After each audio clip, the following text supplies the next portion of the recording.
Ito ang GMA Regional TV News.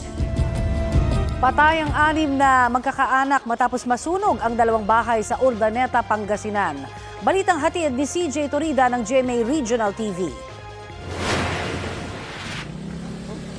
Sumiklab ang sunog sa isang residential area sa Zone 2, Barangay ng Quezon, Urdaneta City, Pangasinan. Ayon sa mga bumbero, nagmula umano ang sunog sa kusina ng isang bahay na mabilis kumalat. Sa ulat ng otoridad, 2 bahay ang natupok. Natrap ang mga residente. Hindi kaagad sila nakapag-evacuate. So may reported tayo na 6 na namatay doon, magkakamag-anak. Kabilang sa mga sinawing palad ang 2 batang babae na parehong 11 anyos. Sobrang sakit, sir. Hindi po namin alam kung paano kami magsisimula ulit. 5 po sila eh. Sa pamilya ko, sobrang sakit. Hindi mo na mapakon yung mukha niya, sa katawan niya. Sunog na sunog. Umabot sa 3 milyong piso ang halaga ng pinsala sa ari-arian.